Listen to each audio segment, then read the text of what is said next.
말씀을 준비하면서 이렇게 한번 인사하고 시작하면 좋겠다는 생각이 들었습니다. 좌우 앞뒤에 계신 분하고 이렇게 한번 시원하게 인사했으면 좋겠습니다.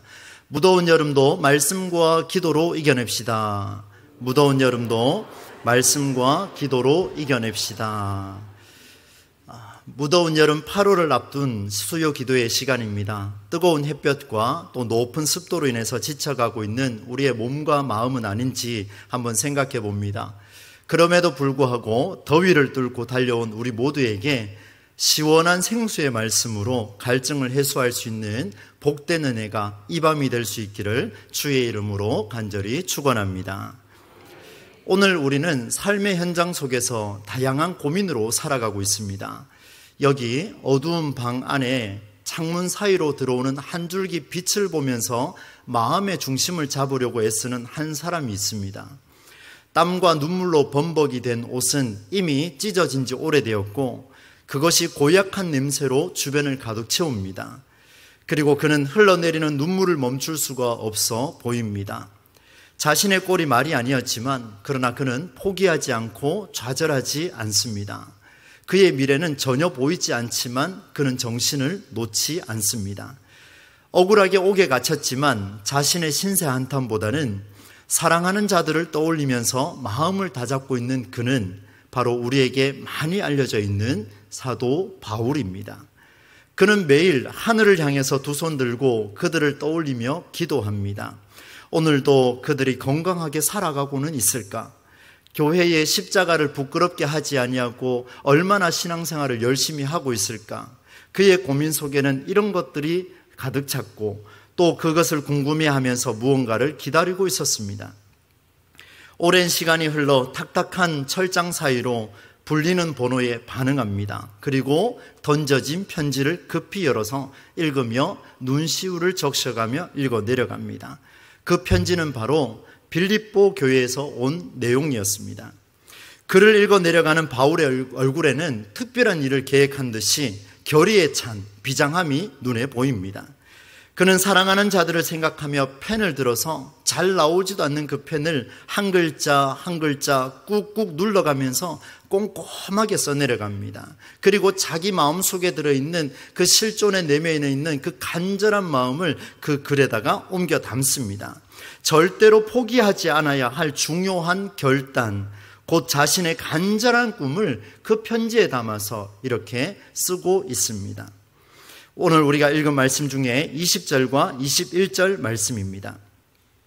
나의 간절한 기대와 소망을 따라 아무 일에든지 부끄러워하지 아니하고 지금도 전과 같이 온전히 담대하여 살든지 죽든지 내 몸에서 그리스도가 존귀하게 되게 하려 하나니 이는 내게 사는 것이 그리스도니 죽는 것도 유익함이라. 아멘. 사도 바울이 자신의 이 엄청난 그 열정을 이 글로 표현해 냈습니다.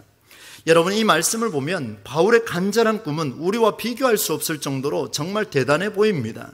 여기저기 치이며 살아오고 끼어서 살아오고 사람의 생각보다는 더 빠른 시대를 마주하며 마음의 혼란을 경험하고 있지만 그에 대한 해결책을 찾지 못하고 있는 우리의 현실을 한번 떠올려 봅니다. 우리와 바울을 봤을 때 엄청난 신앙의 차이가 드러나고 있습니다. 삶에 힘겨워 때로는 죽고 싶을 정도의 어려움에 봉착하고 있는 우리의 현실을 한번 떠올려 본다면 우리는 바울만큼 신앙을 따라갈 수가 없습니다. 그런데 여러분, 이런 고민은 우리만 겪는 그런 아픔이 아니었습니다. 바울이 펜을 들고 더 써내려가는 글을 자세히 보니까 그는 우리와 모양만 다를 뿐이지 매우 심각한 고민에 빠져 있었습니다. 바울은 대단하고 우리는 연약한 사람입니다. 이렇게 단정지어서 표현할 이유가 없습니다. 왜냐하면 그의 고민이 바로 22절로 24절 말씀에서 너무나 상세하게 기록하고 있습니다. 그의 고민을 한번 보겠습니다. 여러분, 이 말씀을 우리가 같이 한번 뜻을 생각하며 읽어보겠습니다. 그러나 만일 육신으로 사는 이것이 내 일의 열매일진데 무엇을 택해야 하는지 나는 알지 못하노라. 내가 그 둘 사이에 끼었으니 차라리 세상을 떠나서 그리스도와 함께 있는 것이 훨씬 더 좋은 일이라 그렇게 하고 싶으나 내가 육신으로 있는 것이 너희를 위하여 더 유익하리라. 아멘.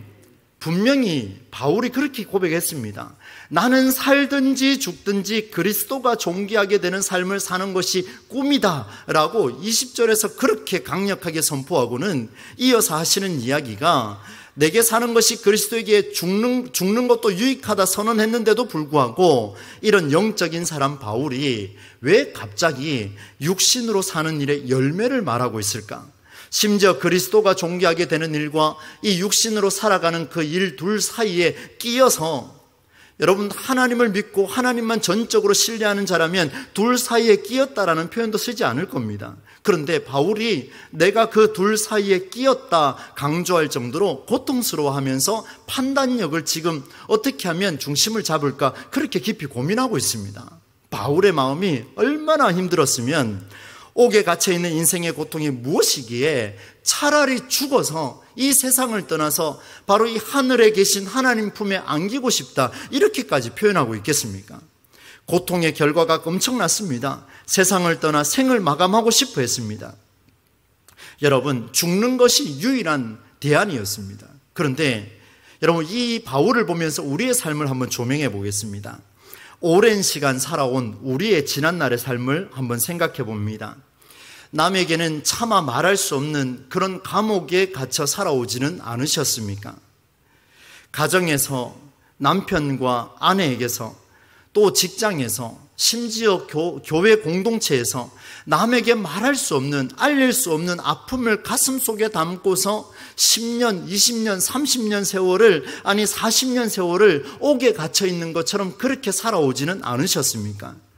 내 이름 세 글자를 위해서 살아보지도 못하고 그렇게 옥살이를 하며 지금까지 오지는 않으셨습니까? 하루 중 잠시 창문으로 들어오는 그 빛을 바라보며 오늘도 나는 살아야 할까? 아니면 차라리 세상을 떠나서 내가 믿고 있는 그 그리스도와 함께 내가 죽어서 그분과 함께 사는 것이 더 낫지 않을까? 혹 여러분 이런 고민을 하면서 인생의 한 걸음을 옮기지는 않으셨습니까? 조금 극한 표현을 쓰겠습니다. 지옥 같은 인생사 때문에 차라리 죽었으면 하는 그런 마음이 들 때가 없었습니까?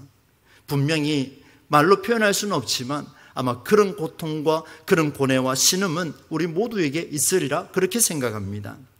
그런데 오늘 바울은 자신의 괴로움을 토로하고도 마지막에는 내가 육신으로 있는 것이 너희를 위하여 유익하리라 이렇게 표현하고 있습니다. 차라리 죽어서 그리스도와 함께 사는 것이 우리 신앙생활의 최종 목표가 아니겠습니까? 그런데 바울은 생각이 달랐습니다.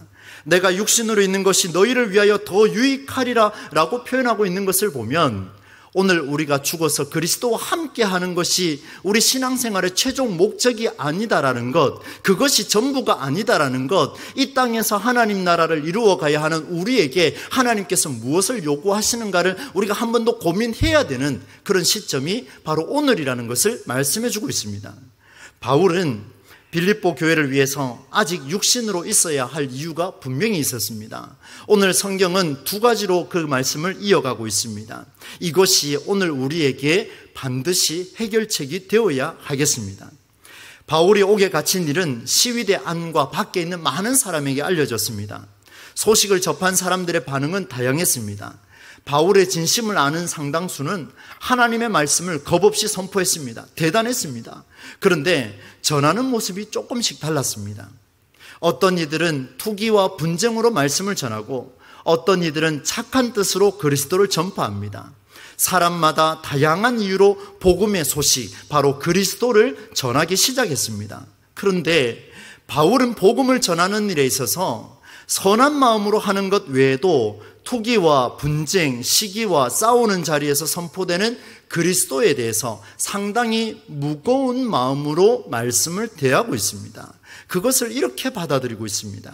여러분, 우리가 18절 말씀을 함께 또 읽어보도록 하겠습니다. 18절 말씀입니다.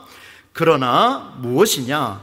거칠애로 하나 참으로 하나 무슨 방도로 하든지 전파되는 것은 그리스도니 이로써 나는 기뻐하고 기뻐하리라. 아멘.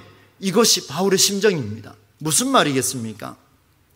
무엇이냐? 거칠애로 하나. 그냥 겉으로 형식으로 속에도 없는 그런 드러나는 그런 예의상으로 선포하고 있느냐?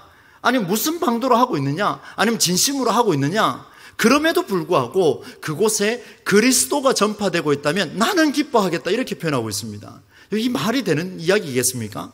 저는 이걸 보면서 참 바보 같은 바울의 모습이다. 어떤 것도 참을 수 있고 양보할 수 있다는 것이 자기에게 온갖 모욕과 치욕스러운 일이 일어난다 할지라도 그리스도만 전파된다면 그는 참겠다라고 표현하고 있는 것을 보면 참 어리석어도 이렇게 어리석은 사람이 또 있겠습니까?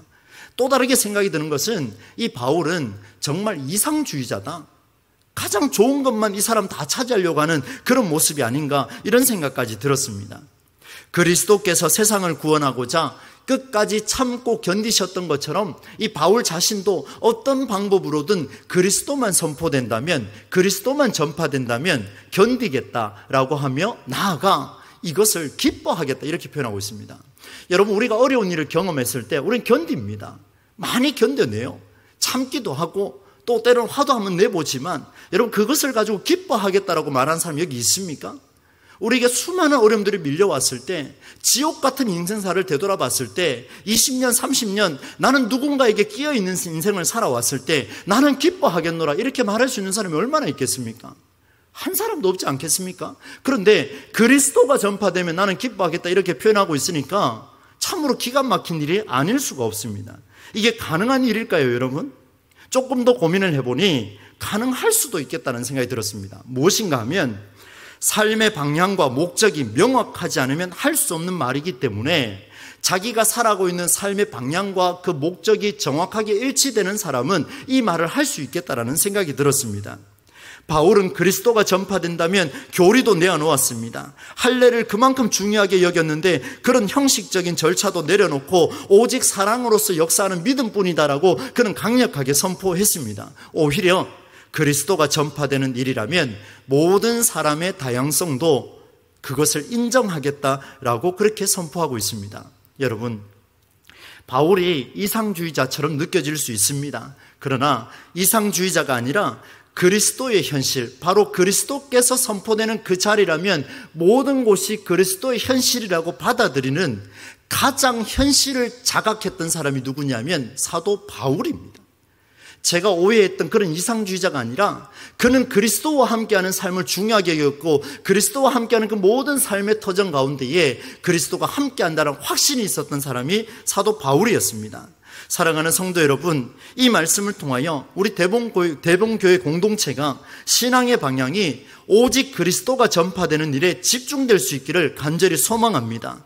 내게 허락하신 직분이 있습니까? 내게 살아온 경험이 있습니까? 여러분, 나이가 있습니까? 남자라서 우월합니까? 형식이 있습니까? 조금 더 많이 배우셨습니까? 조금 더 안다고 외칠 수 있습니까? 나는 공동체에서 작은 교회보다 대봉교회 있다고 자랑할 수 있겠습니까?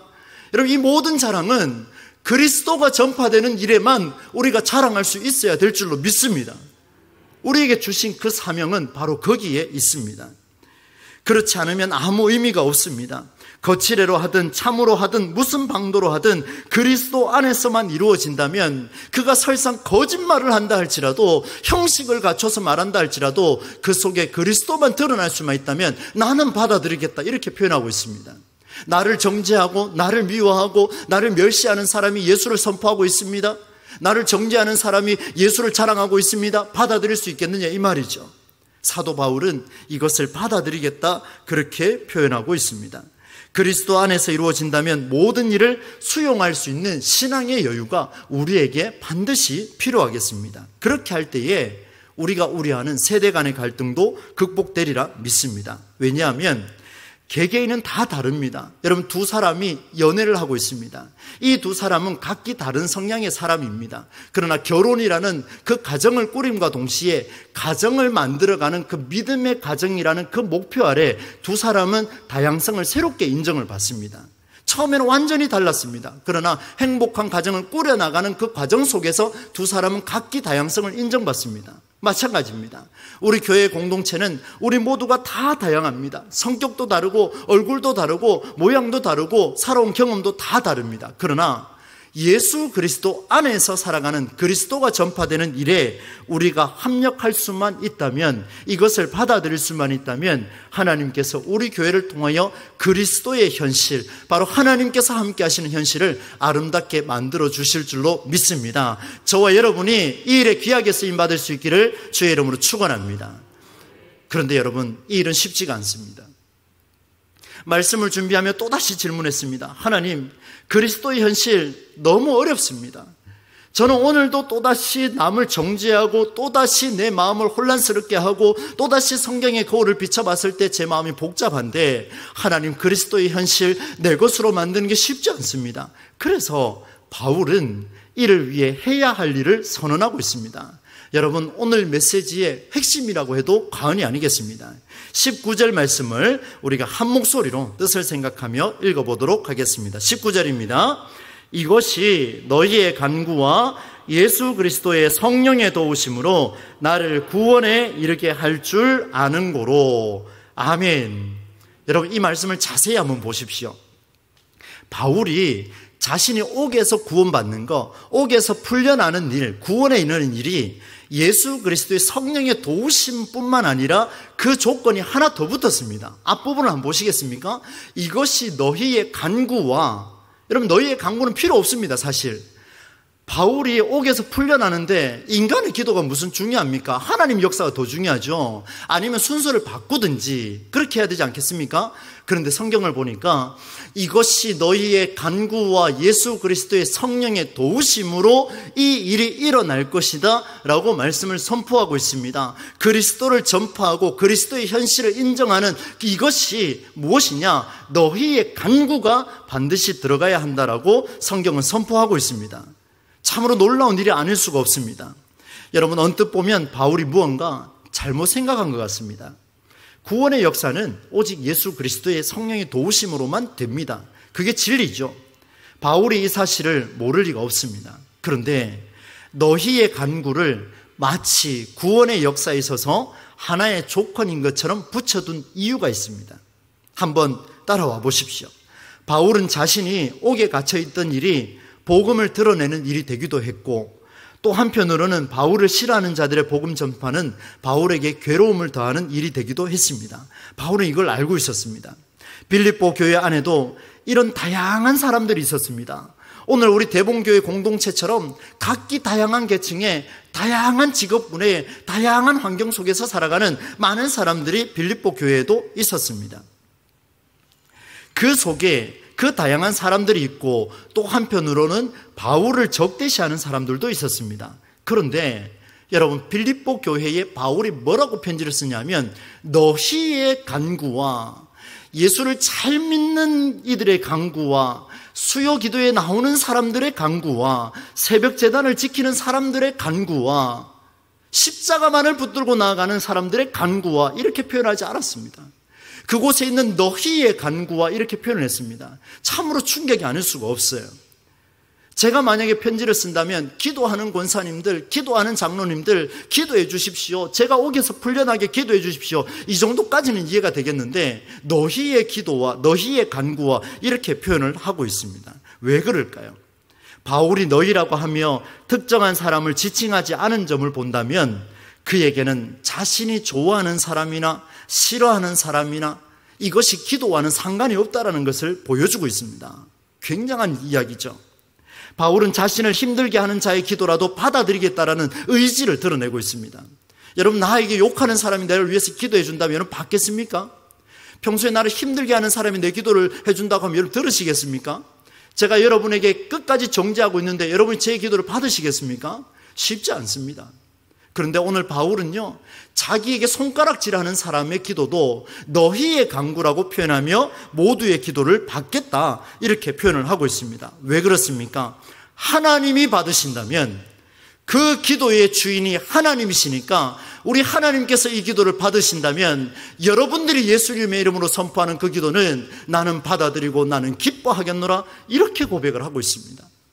엄청난 사실이에요, 여러분.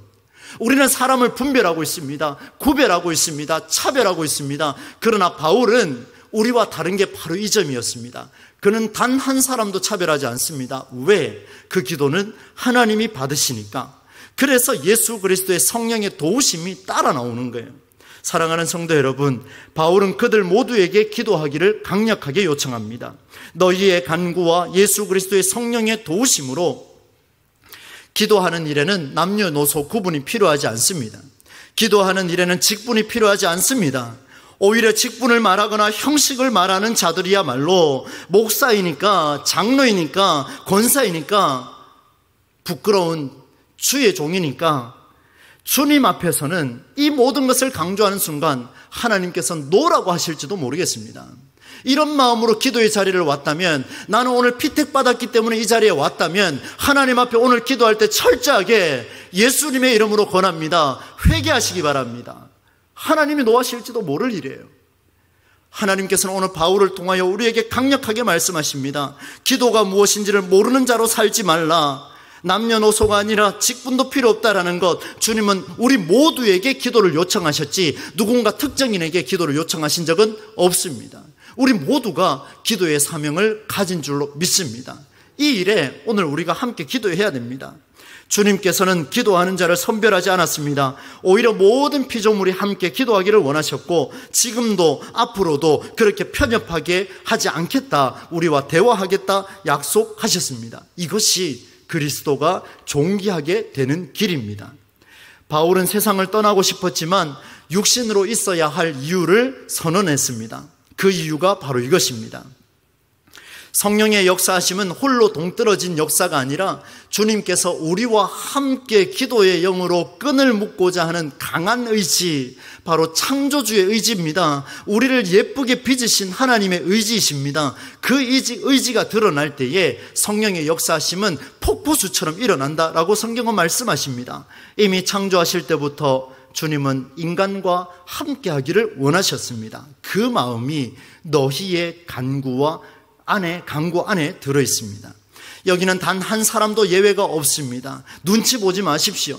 기도하는데 무슨 눈치가 필요하겠습니까? 오늘 저와 여러분 모두에게 기도를 요청하시는 분이 하나님이십니다. 주님 말씀하십니다. 너의 기도와 나의 도움이 함께 할 것이다. 너희의 간구와 예수 그리스도의 성령의 도우심이 오늘 이 밤에 역사하실 줄로 믿습니다. 바울이 이렇게 말씀합니다. 하나님의 마음을 대언했습니다. 로마서 8장 26절 말씀에 이와 같이 성령도 우리의 이 연약함을 도우시나니 우리는 마땅히 기도할 바를 알지 못하나 오직 성령이 말할 수 없는 탄식으로 우리를 위하여 친히 간구하시느니라. 지난날에 30년, 20년, 10년 세월 속에 옥에 갇혔던 일들도 오늘 하나님 앞에 다 토로하시면서 토해내시고 하나님의 위로를 받으시기를 간절히 소망합니다. 그리고 이제는 지난날의 과거를 잊어버리고 이제 바울처럼 앞으로 주님이 이루어 가실 일들을 꿈꾸는 우리의 삶이 되기를 소망합니다. 사랑하는 성도 여러분, 말씀을 마무리하겠습니다. 서두에 말씀드린 바울의 꿈입니다. 나의 간절한 기대와 소망을 따라 아무 일에든지 부끄러워하지 아니하고 지금도 전과 같이 온전히 담대하여 살든지 죽든지 내 몸에서 그리스도가 존귀하게 되게 하려 하나니 이는 내게 사는 것이 그리스도니 죽는 것도 유익함이라. 할렐루야, 아멘. 바로 이 사실입니다. 그리스도가 존귀하게만 된다면, 나는 그 어느 누구의 기도도 다 수용할 수 있다. 그리스도가 존귀하게만 된다면 나한테 욕해도 나 받아들일 수 있다. 모든 절차 취소할 수 있다. 모든 형식 버릴 수 있다. 이 정도까지 가야 되지 않겠습니까? 사역을 감당하면서 참 많은 기도가 나왔습니다. 오늘 이 말씀을 준비하며 제가 걸어가야 할 그 길을 다시 한번 하나님이 재조명해 주셨습니다. 무엇이 중요하냐? 무엇이 목회에 필요하냐? 너는 무엇을 향하여서 나에게 다가오려 하느냐? 라는 주님의 음성이 저에게도 물밀듯 들려왔습니다. 바울의 이 꿈이 나오기까지 그의 삶의 방향은 명확했습니다. 오늘 두 가지로 말씀을 드렸습니다. 먼저는 지금의 현실이 너무 괴로워 차라리 죽는 것이 낫겠다라고 토로했지만 끝내 그는 그리스도가 선포되는 일이라면 내 삶의 모든 괴로움을 받아들이겠다. 나는 육신으로 가겠다. 너희들을 위해서 나도 기도하겠다. 이것이 괴로운 일이지만, 이것이 견딜 수 없는 옥살이지만, 그럼에도 불구하고 내 가정을 지키기 위해서, 내 교회를 지키기 위해서, 내 나라를 지키기 위해서 이 괴로움 나 기쁨으로 받겠노라, 이렇게 표현하고 있습니다. 이 바울의 마음이 우리의 가슴 속에 들어와야 하지 않겠습니까? 그리스도가 선포되는 일이라면 그것이 내 경험과 기준에 맞지 않아도 인정할 수 있는 신앙의 넓이와 깊이를 오늘 주님께서 우리에게 요청하십니다. 진짜 그리스도를 위해서 죽는 길이 무엇인지를 말씀하시는데, 그런데 이 길이 왜 그리 어렵습니까? 너무나 어렵습니다. 너무나 어렵습니다. 쉽지 않습니다. 결단이 필요합니다. 그래서 바울은 우리에게 너희의 간구가 필요하다, 이렇게 이야기해요. 나도 가기 힘들다. 바울이 고백하지 않습니까? 내 여기에서 풀려날 것을 생각하니까 예수님의 도우심을 생각을 하지만 너희의 기도가 없으면 나 할 수 없다, 이렇게 고백하고 있습니다. 우리 그렇게 쉽게 일어설 수 있는 게 아닙니다. 기독교는 순교적인 그런 마인드가 있을 때, 결단의 마인드가 있을 때, 그리고 그 깊이 속에서 그리스도를 위한 일에 섰을 때에 그 기도는 응답받게 되어 있습니다. 그래서 바울이 빌립보 교회에 요청하신 것처럼 하나님께서 우리 대봉 공동체에 오늘 너희의 기도를 받겠노라, 주님의 음성을 들으시기를 바랍니다. 대봉 공동체는 성격이 같은 사람이 단 한 사람도 없습니다. 태어난 날도 다릅니다. 살아온 환경도 다릅니다. 선한 마음을 가질 때도 있지만 불평이 나올 때도 있습니다. 이제 여러분 서로 정죄하지 맙시다. 기도에 초점을 맞춥시다. 오직 그리스도가 전파되는 일이라면, 그리스도가 존귀하게 되는 일이라면 우리 이제 입을 닫을 때가 됐습니다. 침묵하고 더 주님 앞에서 부르짖고, 여러분 올해는 정말 중요한 한 해가 아니겠습니까? 제가 굳이 거론하지 않아도 여러분 너무나 잘 알고 있습니다. 그렇다면 입을 열기 전에 더 하나님 앞에 나와서 무릎 꿇고 기도하시기 바랍니다. 기도하기 얼마나 좋은 공간입니까? 이 자리가 이런 마인드로 기도하는 그런 자리, 오직 그리스도가 선포되는 일에 우리의 기도를 집중할 수 있기를 바랍니다. 세상과 세상 사이 우리는 정말 끼어있는 인생입니다. 답답한 인생을 살아갑니다. 해결할 유일한 성경적인 해결책은 그리스도밖에 없습니다. 이 그리스도가 오늘 저와 여러분을 이끌어 주실 겁니다. 오직 성령께서 저와 여러분을 찬양과 기도의 자리로 이끌어 주실 겁니다. 오직 하나님께서 말씀으로 승리할 수 있는 그 자리로 오늘 이 밤에 이끌어 주실 줄로 믿습니다. 하나님께 집중하시면서 이제 이 찬양을 여러분 함께 고백할 수 있기를 바랍니다. 제가 가사를 한번 불러드리겠습니다. 여러분 말씀을 생각하며 한번 들어보십시오. 너희의 기도를 요청하셨습니다. 이 시간 하늘의 문을 열어주셔서 하나님 우리를 주목하여 주시옵소서. 우리 이제 기도하겠습니다. 주를 향한 노래가 꺼지지 않으니 하늘을 열고 우리를 살펴주옵소서. 여러분 그런 마음으로 고백해야 되지 않겠습니까? 이곳에 임재하여 주시옵소서. 하나님 나 연약하지만 바울처럼 고통 속에 있지만 주님을 기다립니다. 성령의 인도하심을 기다립니다. 그 도우심을 기다린다는 마음으로 이 찬양을 우리 마음을 다하여서 내 속에 주님 임재하여 주옵소서. 함께 찬양하며 고백합시다.